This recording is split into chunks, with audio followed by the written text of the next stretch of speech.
అని చెప్పి ఉన్నావు రాజా. నీకు స్తోత్రములు నాన్న. నా సన్నిధిలో ప్రభు యేసయ్య రక్షణ తీసుకున్న ప్రతి ఒక్క బిడ్డ ప్రభు యేసయ్య నీలో గడుపుటకు సహాయం దయచేయమని అడుగుచున్నాను తండ్రి. నీకు స్తోత్రములు నాన్న. మరలా బ్రతికించమని అడుగుచున్నాను తండ్రి. వాక్యంలో ప్రభు యేసయ్య, రాత్రి వాక్యంలో ప్రభు యేసయ్య మీరు ఎంతగానో స్పష్టంగా మాతో మాట్లాడినందుకు నీకే వందనాలు నాన్న. నీకే వందనాలు ప్రభు. పాపములు విడిచిపెట్టి ప్రభు యేసయ్య సమయాన్ని కేటాయించుటకు సహాయం దయచేయమని అడుగుచున్నాను తండ్రి. నీకు స్తోత్రములు నాన్న. ఎంతమంది అయితే పాడుటకు సిద్ధంగా ఉన్నారో ప్రభు వారందరినీ కూడా దీవెనకరంగా నడిపించమని అడుగుచున్నాను ప్రభు. ముఖ్యంగా దైవదాసులను దీవించండి అయ్యా. అలాంటి మంచి మంచి మా పాటలు ప్రభు నిన్ను స్తుతిపరిచి ఘనపరిచి పాడిస్తున్నందుకు నీకే వందనాలు నాన్న. నీవు పాడుకోమని వాడుకోమని ప్రభు నీకే వందనాలు నాన్న. బిడ్డని బలపరచమని అడుగుచున్నాను ప్రభు. కష్టార్జితాన్ని అనుభవించడానికి సహాయం దయచేయండి ప్రభు. వారి కుటుంబాన్ని పోషించే దేవుడు నీవు నాన్న. నీకే వందనాలు నాన్న. ఇకను ప్రభు యేసయ్య కానుకల పట్ల పాట రాయడానికి సహాయం దయచేయండి దేవా.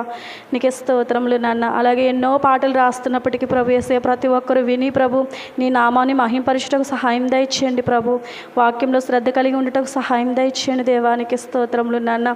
ఎంతమంది అయితే ఒట్టి చేతులతో వచ్చి ఉన్నారో ప్రభు నిండుగా ప్రభు యేసయ్య నీ దీవెనలు పొందుటకు సహాయం దయచేయండి దేవా. నీకే స్తోత్రములు నాన్న. ప్రతి ఒక్కరికి ఎలాంటి అయితే సమస్యలు అయితే ఉన్నాయో ప్రభు యేసయ్య యేసు నామములు తొలగించమని అడుగుచున్నాను ప్రభు యేసయ్య. నీకే స్తోత్రములు నాన్న. గృహం కట్టుకున్న బిడ్డలందరినీ కూడా దీవించండి. వారికి సాటైన ధనాన్ని దయచేయమని అడుగుచున్నాను ప్రభు. సహాయం దయచేయండి దేవా. కట్టుతున్న మేస్త్రులను కూడా దీవించమని అడుగుచున్నాను ప్రభు. నీకు స్తోత్రములు నాన్న. ప్రతి ఒక్కరికి ఎవరికైతే ఏదైతే ఆశలు అయితే ఉన్నాయో ప్రభు ప్రతి దాన్ని కూడా నెరవేర్చమని అడుగుచున్నాను ప్రభు. పని చేస్తున్న బిడ్డలందరినీ దీవించండి. లైన్ చేస్తున్న బిడ్డలందరినీ కూడా దీవించండి ప్రభు.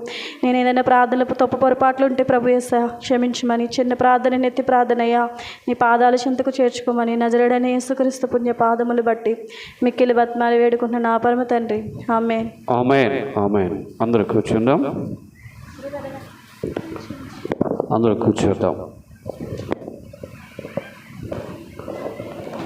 దేవుడు ఇచ్చిన కృపను బట్టి మరలా మనందరము కలిసి ఈ శుక్రవారం దినాన్న కూడి దేవుని ఆరాధించడానికి దేవుడు ఇచ్చిన కృపకై అందరూ రెండు చేరుపైకి దేవుని స్తోత్రం చెల్లించండి.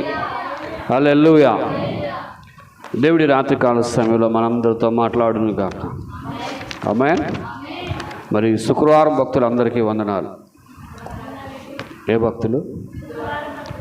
ఆదివారం భక్తులు కూడా ఉంటారు కాబట్టి సో శుక్రవారం మీరు వచ్చారు. రాత్రి మరి ప్రార్థన జరిగింది. రాత్రి ఒక వాక్యం నేర్చుకున్నాం. ఏంటది? మరలా బ్రతికించవా. మరి ఏ విషయంలో చనిపోయాం అనే విషయాలు ఒక 6 విషయాలు గత రాత్రి మనం నేర్చుకున్నాం. ఈరోజు ఒక 3 విషయాలు మనం నేర్చుకుందాం. దేవుని సన్నిధిలో ఉంటే ఎలా ఉంటుంది అనే విషయాన్ని మనం చూద్దాం. తర్వాత పాటలు నేర్చుకునే వాళ్ళు రేపు రాత్రి 7:30కి రండి. రేపు రాత్రి ఇంకా నేర్చుకోవడానికి ఉండదు. ఎందుకు? ఆదివారం రాత్రికి మనకు ప్రార్థన ఉంటుంది. సోమవారం ఉదయం మరలా మనం తాడేపల్లిగూడెం వెళ్ళి రికార్డ్ చేయాలి. ఓకే. రేపు సాయంత్రం అమ్మ మీరు ఏమైనా నేర్చుకోగలుగుతారా? రేపు రాత్రి రాగలరా? నేర్చుకుంటారా? ఉండరా? ఓకే. Okay, no problem. అయితే ఆఖరి ఫేజ్ కాబట్టి రేపు రాత్రి రండి 7:30కి. ఒక గంట ఆఖరిగా ప్రాక్టీస్ చేద్దాం. ఎందుకంటే ఆదివారం మళ్ళీ మనకి ఆరాధనలో పాడదాం. కానీ రేపు రాత్రి ఒకవేళ అందులో చిన్న మార్క్స్ ఏమైనా ఉన్నా మనం ఎంత ప్రాక్టీస్ చేస్తే అంత ఇదిగా ఉంటుంది. కాబట్టి రేపు రాత్రికి 7:30కి రండి. అందరూ వస్తే ఒక అరగంట సేపు మళ్ళా అరగంట ప్రాక్టీస్ చేద్దాం. దేవునికి స్తోత్రం. వాక్యం చూద్దాం. రూతు గ్రంథం 3వ అధ్యాయం. రూతు గ్రంథం 3వ అధ్యాయం. అందరూ చూడండి. 14వ వచనం. రూతు గ్రంథం 14వ అధ్యాయం. 3వ అధ్యాయం. రూతు గ్రంథం 14 అధ్యాయాలు ఉండవు. ఉన్నాయా? 3:14. ఓకే, చదవండి. కాబట్టి ఆమె ఉదయకాలము వరకు అతని కాళ్ళ యొద్ద పండుకొని ఒకనినొకడు గుర్తించు వెలుగు రాకముందే లేచెను. అప్పుడు అతడు ఆ స్త్రీ వచ్చిన చెప్పాను. మరియు అతడు వేసుకొనిన దుప్పటి తెచ్చి పట్టుకోమని చెప్పగా ఆమె పట్టెను. అతడు 6 కొలల ఎవలను కొలచి భుజం మీద ఉంచగా ఆమె దేవునికి స్తోత్రం. హల్లెలూయా. మనకి రూతు గ్రంథం మీద చాలా అవగాహన ఉంటుంది కదా. రూతు గ్రంథం మీద ఏం తెలుసు మీకు? అమ్మా అందరు నవ్వు చూడండి, బుర్ర కింద తెచ్చుకోకండి, పైకి చూడండి ఒకసారి. రూతు గ్రంథం గురించి మీకు తెలిసినటువంటి ఇన్ఫర్మేషన్ ఏంటి అమ్మా? ఎవరికేం తెలీదా? అసలు రూతు గ్రంథం గురించి తెలీదా? మరి అది చెప్పండి. మరి అది చెప్పకుండా మాకు ఏడు వెళ్దండి పాటగా చెప్తాను అన్నీ చెప్తున్నాను.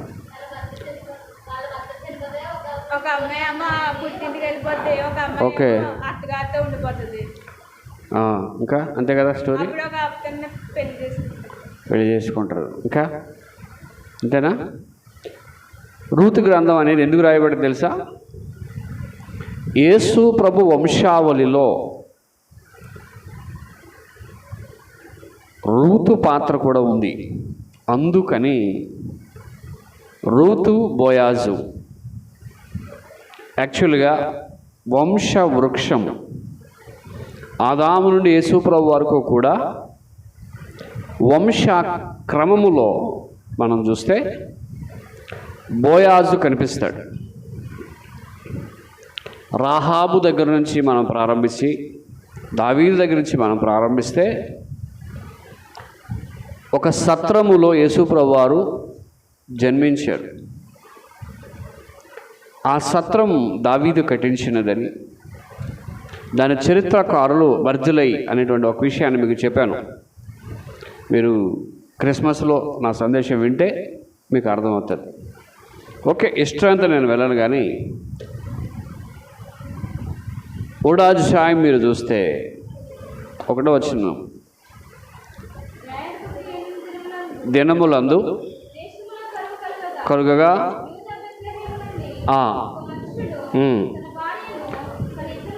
చూడండి, ఒక మనుష్యుడు తన భార్యని 2 పిల్లలను వెంట పెట్టుకొని, చూడండి ఏమొచ్చింది అక్కడ?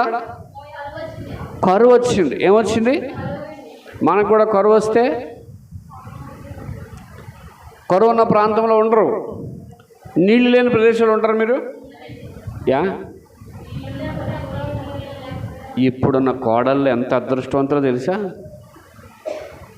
ఇప్పుడున్న కోడళ్ళు ఎందుకు అదృష్టవంతులో చెప్పండి మా? పైపు దగ్గరికి వెళ్ళి బిందెట్టుకొని కొట్టుకొని అది నింపుకొని భుజం మీద ఎట్టుకొని ఇంటికొచ్చి మోసి అన్నం వండి తెపాలాలు గడిగి ఇన్ని చేయాలంటే నడుమడిపోయేది. ఇప్పుడు మోటార్ లేదా ఏంటి? మోటార్ లేదా? మోటార్ లేకపోతే వెయ్యం. అంత సోకు. ఇంతకుముందు రుబ్బురోల్లో రుబ్బురు పిండి, ఇప్పుడు మిక్సీ లేదా? అన్నీ మారిపోయింది సిచ్యువేషన్. కానీ అప్పటి కాలంలో, ఇప్పుడు కాలం, అప్పటి కాలంలో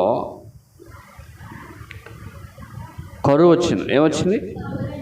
అసలు వీళ్ళు వెళ్ళిపోవడానికి కారణం ఏంటి? మీరు న్యాయాధిపతుల గ్రంథం ఒక పేజ్ తిప్పండి, 21, 27 చదవండి.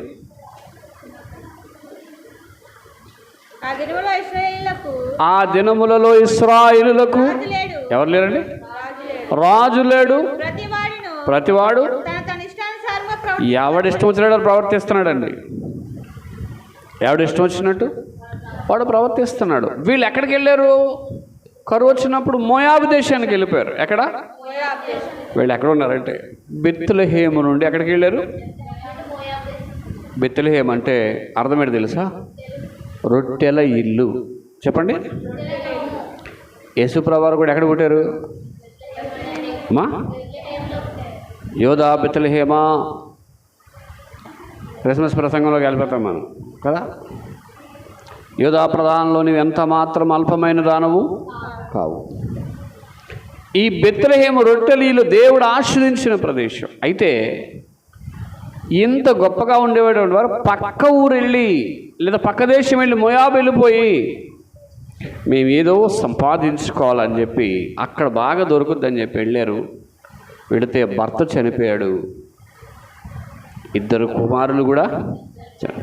నయోమి స్టోరీ ఇలా నేను చెప్పుకుంటూ వెళితే తర్వాత కొంతకాలానికి అక్కడ అన్నీ పోయిన తర్వాత 6వ వచనం మీరు చదివితే వారికి ఆహారమిచ్చుటకు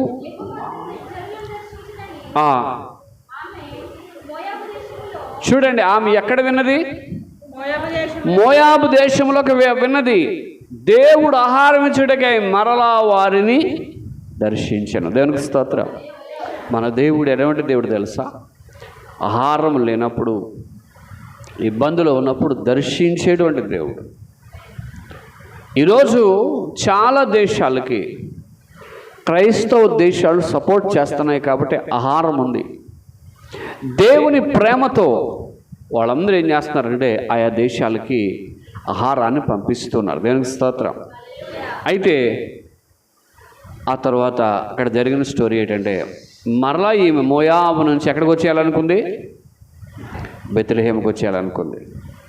అలా వచ్చేసేటప్పుడు 2 కోడలకు అంది, అమ్మా నా దగ్గర పెళ్లి చేయడానికి ఇంకా పిల్లలు ఎవరు లేరు కాబట్టి మీరు మీ ఇష్టం వచ్చినట్టు మీరు వెళ్ళిపోండి అని అంటే వార్ప వెళ్ళిపోయింది కానీ రూతు మాత్రం వెళ్ళలేదు. అయితే రూతు వచ్చిన తర్వాత నయోమి అంటది, అందరూ పలకరించినప్పుడు నన్ను నయోమి అని పిలకండి, మారా అని పిలవండి. మారా అంటే చేదు. ఒకప్పుడు సమృద్ధి గలదానై వెళ్ళి తిని అన్నీ పోగొట్టుకొని ఈరోజు మీకు చెప్తున్నానండి, ఒక కుటుంబంలో విషాదం అనేది ఉన్నప్పుడు ఆ కుటుంబ పరిస్థితి ఎలా ఉంటుందో చూడండి. మా నాన్నగారు ఊరిలో ఒకరు ఆయన గవర్నమెంట్ జాబ్ చేసేవాడు. 2 ఆడపిల్లలు. 2 ఆడపిల్లని మగోళ్ళకి పెంచారు. పెద్ద అమ్మాయికి మంచి ఉద్యోగస్తుని చేశారు. ఉద్యోగస్తుని చేస్తే ఆమె గర్భముతో ఉండి బిడ్డ పుట్టేటప్పుడు ఆ పురుట్లోనే ఆవిడ చచ్చిపోయింది. అంటే మిస్టేక్స్ చేస్తారు చాలామంది, కాన్పు తెలియదు చాలామందికి. ఆ కాన్పులో ఆమె చచ్చిపోయింది. పెద్ద కూతురు ఏమైంది? చనిపోయింది. ఆ బాబు మిగిలాడు. ఈ బాబుని వేరే వాళ్ళు వస్తే సరిగా చూడరని వాళ్ళు ఏం చేశారంటే చిన్న కూతురునిచ్చి మళ్ళీ అతనికే పెళ్లి చేస్తారు. పెళ్లి చేసిన మళ్ళాలకి 2 పిల్లలు పుట్టారు. ఎంతమంది? 2 పిల్లలు పుట్టారు. ఈలోపు అతను పనిచేసే కంపెనీలో వాళ్ళకి వీళ్ళకి ఏదో గొడవ వచ్చి అలా భర్తను చంపేశారు. ఎవరిని చంపేశారు? ఇప్పుడు ఎంతమంది మిగిలారు? భార్య, 3 పిల్లలు. ఎలా ఉండదు ఒకసారి చూడండి. మగాడు లేడు, పిల్లలే. గవర్నమెంటు తన భర్త జాబ్ ఇస్తే నడుము కట్టుకుని ఆ పిల్లల్ని పెంచింది. ఈరోజు ఆళ్ళే గొప్పవాళ్ళు అయ్యారు. దేవునికి స్తోత్రం. ఈరోజు చాలామంది జీవితాల్లో కోల్పోయేది తెలుసా? దేవుణ్ణి వెంబడించలేనప్పుడు కొన్ని కోల్పోతారు. అయితే ఇక్కడ ఆమె వచ్చిన తర్వాత 12వ వచనం, 2వ అధ్యాయం 12వ వచనం మీరు చదివితే చూడండి. వచ్చిన తర్వాత ఏమంటున్నాడు? యెహోవా నీవు చేసిన ప్రతిఫలమిచ్చును. యెహోవా ఆమె దేవునికి స్తోత్రం చెప్పండి. ఆవిడ ఎందుకు వచ్చింది? ఆవిడ రావడం మంచిదే. ఆవిడ ఎవరి రెక్కల కింద ఉండడానికి వచ్చింది?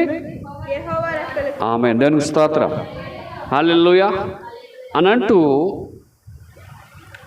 అతను ఒక మాట చెప్తాడు. ఏమనంటే 8వ వచనం,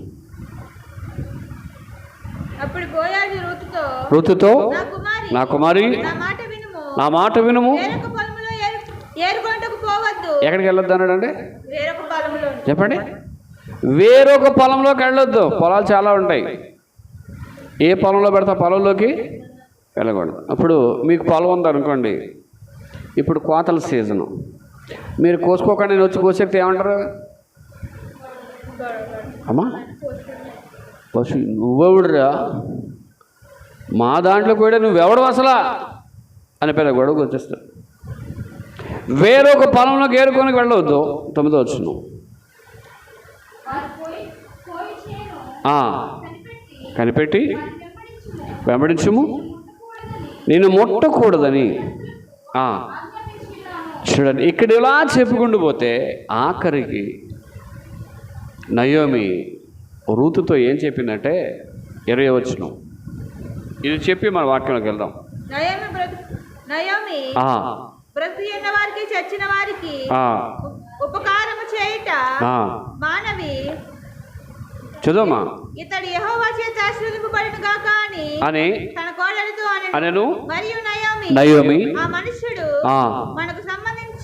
మనకు సమీప బంధువు, అతడు మనల్ని విడిపింపగలవాడు. ఆమేన్. దేవునికి స్తోత్రం చెప్పండి. అతడు మనలను విడిపింపగలవారిలో ఒకడు అని చెప్పగా, ఇప్పుడు బోయాజు పరమ బోయాజు అయినటువంటి యేసు ప్రభు వారికి బోయాజు సాదృశ్యం. బోయాజు ఎవరికి సాదృశ్యం? అందరూ చెప్పండి.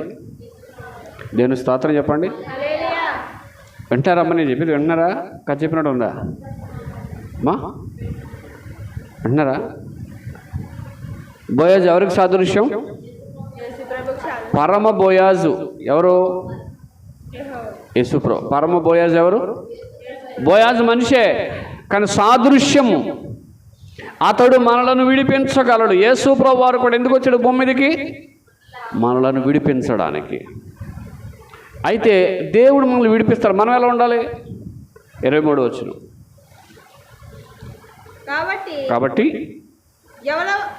యవలయ కోతయు గోధుమల కోతయు ముగి వరకు ఆమె వేరుకొనుచు బోయావ పనికెత్తల యొద్ద నిలకడగా ఉండి. ఎలా ఉందండి?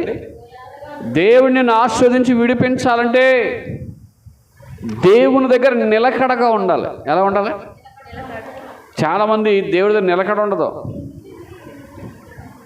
దేవుని దగ్గర నిలబడలేరు. దేవుని కోసం బ్రతకలేరు. రాత్రి అదే చెప్పాను. ఎందుకు మనం బ్రతికించాలంటే, నువ్వు పాట పాడాలన్నా, నువ్వు దేవుని మహింపరచాలన్నా, ఆనందించాలన్నా, దేవుని కోసం బ్రతకాలన్నా నువ్వు బ్రతకాలి. నిలకడ అంటాడు దాన్ని. కాబట్టి ఇలా చెప్పుకుంటూ వెళ్తే విడిపించేవాడు పరమ బోయాజు.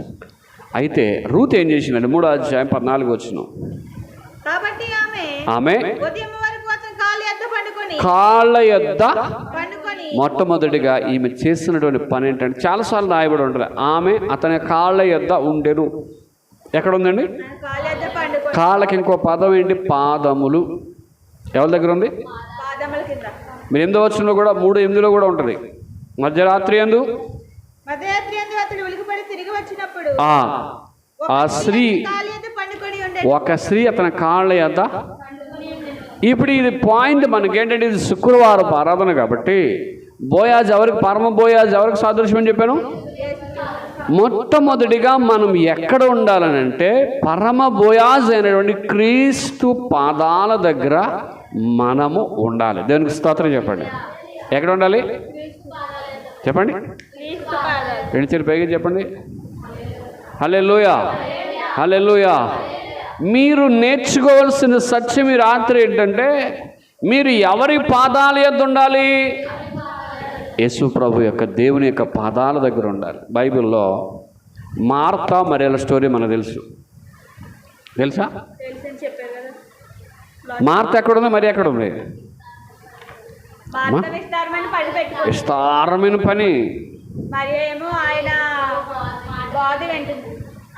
లోకాసువార్త 10:39 చదివితే, లోకాసువార్త 10:39 అక్కడ ఎక్కడుందో చెప్తాడు చూడండి.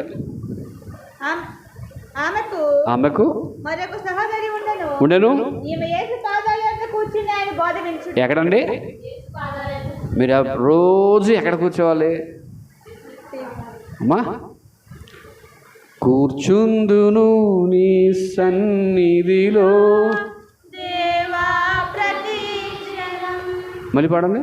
కూర్చుందును నీ సన్నిధిలో, దేవా ప్రతి క్షణం. అబ్బా, పాట మాత్రం చాలా బాగా పాడారు. ఎక్కడ ఏ క్షణం?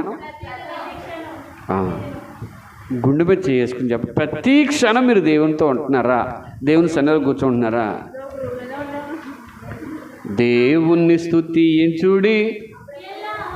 అప్పుడప్పుడే ఎల్లప్పుడూ ఉండదు కదా. ఇక్కడ పరమ బోయాస్ అయినటువంటి యేసు ప్రభు పాదాల దగ్గర ఆమె ఉంది. ఒక ఆవిడ ఏం చేస్తుంది? విస్తారమైన పని. నేను అనుకుంటాను, యేసుప్రభు వారు వచ్చారు, ఏం తింటారు? యేసుప్రభు వారు వచ్చారు, ఏం వండాలి? ఈ టైప్లో ఆలోచించి ఉండొచ్చు ఆవిడ. అక్కడ విస్తారమైన పని అని పెట్టుకుని తప్ప ఏమైనా చెప్పిందా? కొన్నిసార్లు కొంతమంది ఏదైనా చేస్తే చాలా పెద్దగా చేయాలనుకుంటారు కదా, అసలు చేయరు. ఒకసారి ఒక ఇంటి దగ్గర ప్రార్థన పెట్టాం. డెకరేషన్కి 10,000 ఖర్చు పెట్టాడు ఆయన. దేనికండి? Back decoration. నేను అడిగాను, ఏంటనే డెకరేషన్ అడిగితే, మరి ప్రార్థన రిచ్గా ఉండాలండి. ఎలా ఉండాలి? 10,000 రూపాయలు పెట్టి ఎంత డెకరేషన్ అవసరం అండి? పెట్టాడు, అంత గొప్పగా పెట్టాడు. ప్రార్థనలు ఎవడు కూర్చోలే, వాళ్ళ కుటుంబం ఎవడు కూర్చోలేదు. బయట వచ్చిన వాళ్ళు వాక్యం విన్నారు. అక్కడ వచ్చిన పాస్టర్ గారు, అయ్యా వచ్చి వాక్యాన్ని వినండి. ఎవడు విండు? రిచ్గా ఉండాలి. ఏంటి రిచ్? అది వాక్యం వెళ్ళినప్పుడు రిచ్తనం ఏముంది? మనం ఎక్కడ ఉండాలి చెప్పండి? లోకాసువార్త 17:16 చదవండి. లోకాసువార్త 17:16.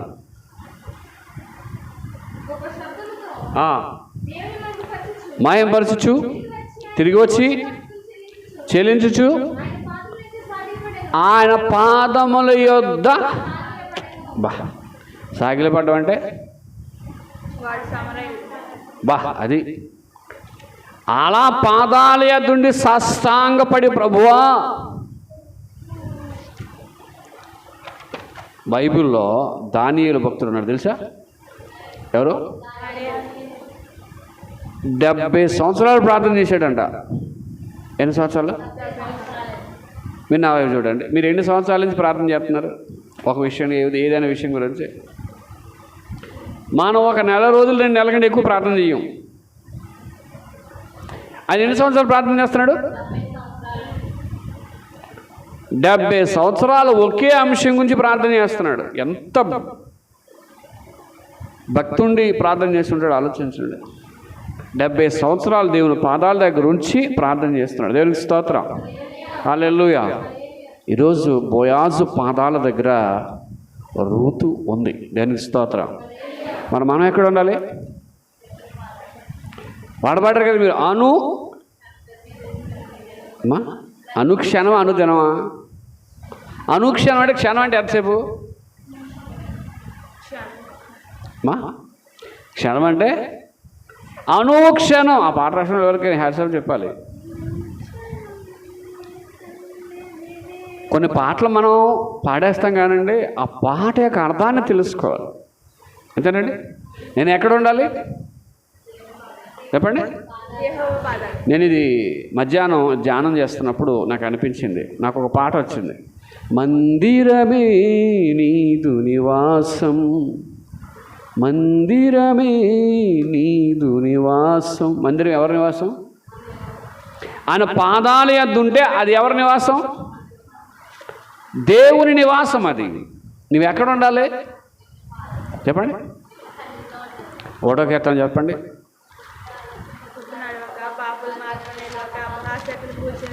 మీరు మంత్రాలు చదివినట్టు అనిపిస్తున్నారు, గట్టిగా చెప్పండి. అందరూ ఒకేసారి రెడీ, 1 2 3 స్టార్ట్.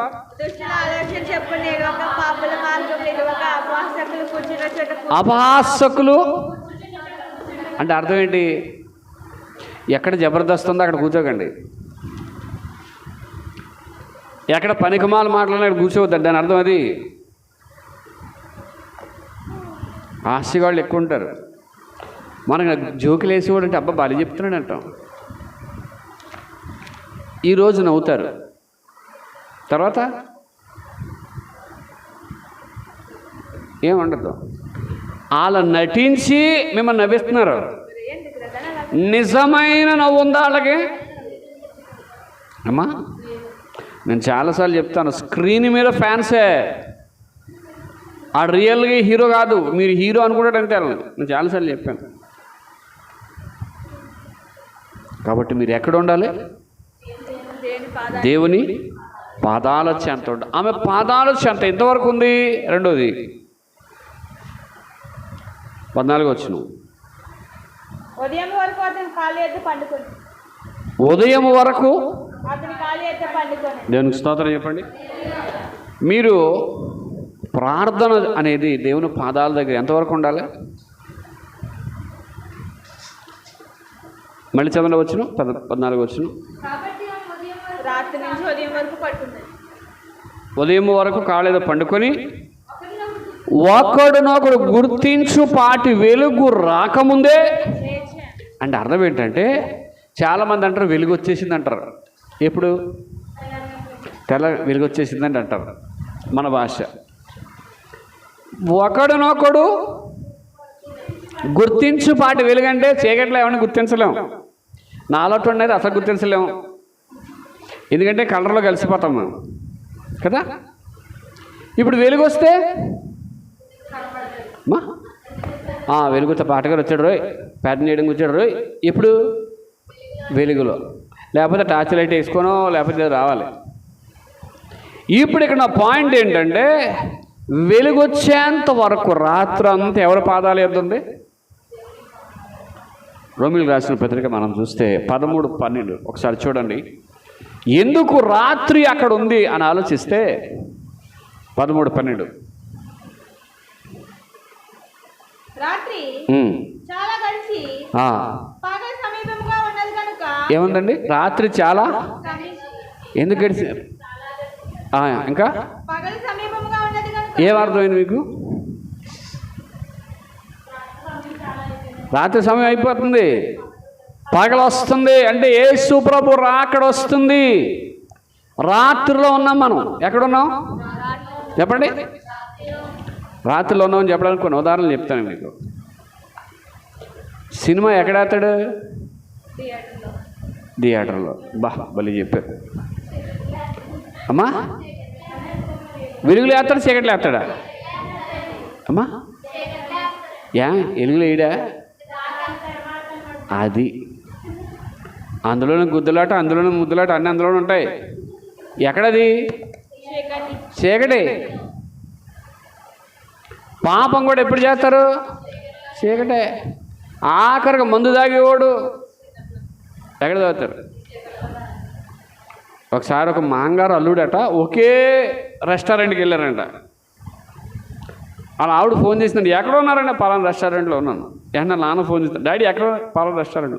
అదేంటి మీరు ఇద్దరు ఒకే రెస్టారెంట్లో ఉన్నారు, కనబడరా అంటే, ఇది రెస్టారెంట్లో లైట్లు ఉండవు. ఏముండవు?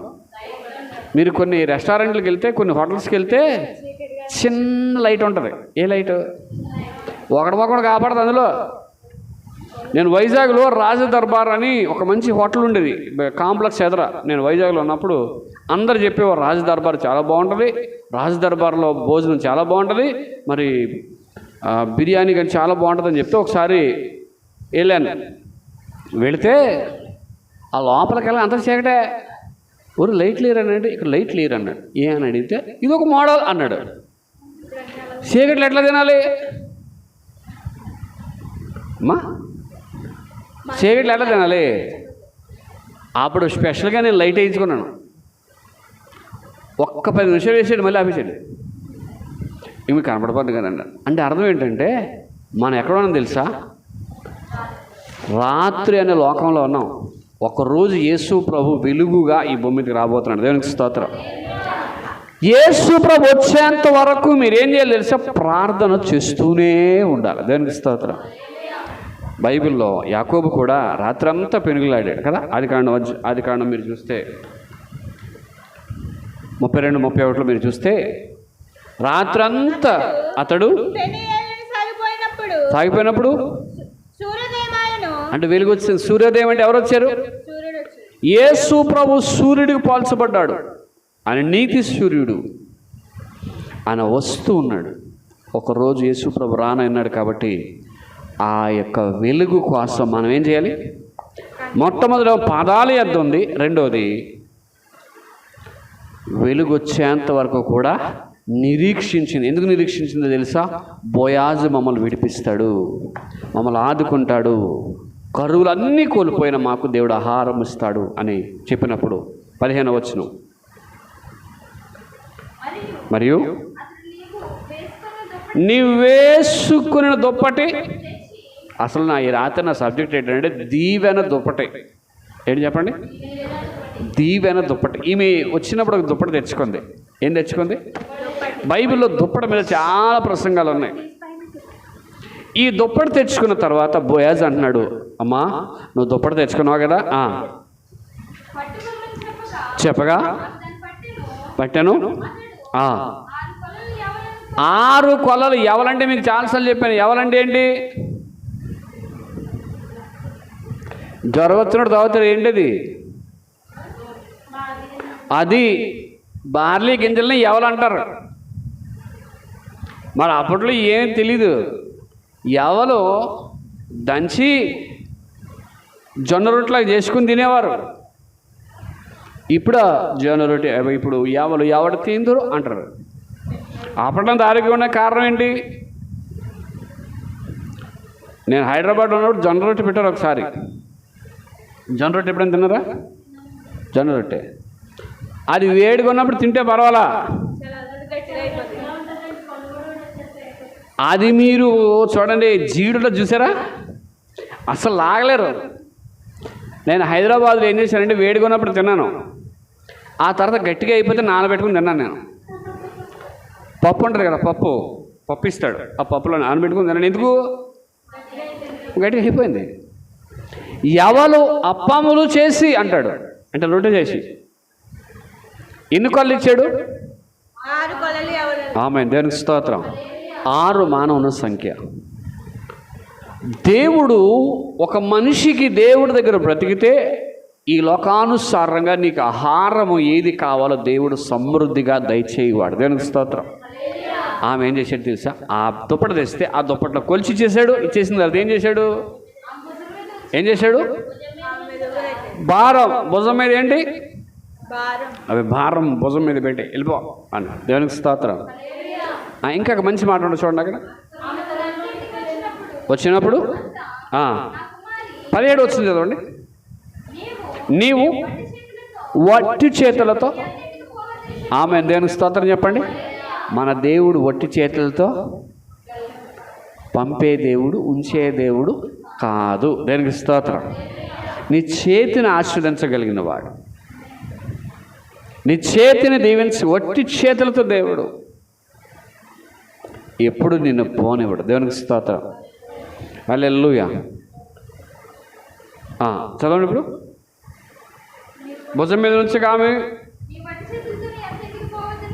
చెప్పి 16వ వచనం వచ్చేద్దాం.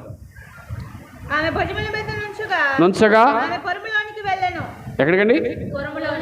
అంటే పొలంలో ఇంటికి వెళ్ళిపోయింది. ఆమె తన అత్త ఇంటికి వచ్చినప్పుడు అత్త ఆగండి. ఏమన్నది? మీ అత్తగారు అందరూ చూడండి, కోడళ్ళు ఇక్కడ చాలామంది ఉన్నారు. మీ అత్తగారు మిమ్మల్ని అమ్మా అని పిలిచారు ఎప్పుడన్నా? ఆ పిలుపు ఉందా? సంభాషణ ఉందా? అత్త కోడళ్ళ సంభాషణ అట్లా ఉంటుందా? మా కోడలు ఉందా నీకు బెడ్ కాఫీ ఇవ్వదు, అది చేయదు, ఇది చేయదు. మన ఇంటికి మా చుట్టం ఒక అబ్బాయి వచ్చాడు. ఆ అబ్బాయి చెప్తున్నాడు వాళ్ళ గురించి. వాళ్ళ కోడలంట కనీసం ఏం వండుకున్నారు, ఎలా తిన్నారని కూడా అడతారు. ఇద్దరు ఒకే పొయ్యి మీద వండుకుంటారు. వీళ్ళకి టైం ఉన్నప్పుడు అదే ఒకటే పొయ్యా. వీళ్ళు వండేసుకుంటారు, వీళ్ళు లోపల పడిపోతారు. మిక్సీ వెళ్ళిపోయి అయిపోగానే లోపలికి వెళ్ళి తెరకెడేసేస్తారు. వీళ్ళు ఏం తింటున్నారు కూడా బా ఏ కోడళ్ళు అత్త కోడళ్ళు. కానీ ఇక్కడ కోడల్ని అత్త ఏమంటుంది, నా కుమారి నా కుమారి కుమారి నీ పని ఎట్లు జరిగిన అడుగుగా ఎక్కడికి వెళ్ళింది అనేది కూడా అడుగుతుంది. ఎట్లు జరిగింది, నువ్వు వెళ్ళిన పని ఏమైంది? ఆమె ఈరోజు ఒక కాపుదల మనకు కూడా ఉండాలి. దేవునికి స్తోత్రం. ఈ లోకంలో మనం ఉన్నప్పుడు మీకు చాలాసార్లు చెప్పాను, బైబిల్ పాత నిబంధనలో వారు మందలు కాయడానికి త్వరగా వచ్చినప్పుడు ఇంత త్వరగా ఎలా వచ్చారని అడిగింది తండ్రి. ఈరోజు తల్లిదండ్రులుగా అత్తమామలుగా పిల్లలు ఏం చేస్తున్నారో కూడా మనం ఏం చేయాలి అమ్మా, కనిపెట్టాలి. పిల్లలు ఇప్పుడు ఎంత తెలివైన వాళ్ళంటే వాళ్ళు సెల్ ఫోన్ చూస్తున్నాడో పుస్తకం చదువుతున్నాడో కూడా తెలీదు. ఆడ పుస్తకం ఎలా పెట్టుకొని ఎక్కడ ఉంటాయి బడ్స్ అని బడ్స్ ఆడు ఫ్రీ ఫైర్ ఆడుతున్నాడు కూడా తెలీదు. ఈరోజు ఆఖరి పాయింట్ ఏంటంటే, దుప్పటి ద్వారా ఆశీర్వాదం ఆ బిడ్డకు దేవుడు ఇచ్చాడు. దేవునికి స్తోత్రం. ఒకటి, ఆయన పాదముల యొద్ద ఆమె ఉన్నది. రెండోది, ఉదయం వరకు వెలుగు వచ్చేంత వరకు ఆమె నిరీక్షించింది.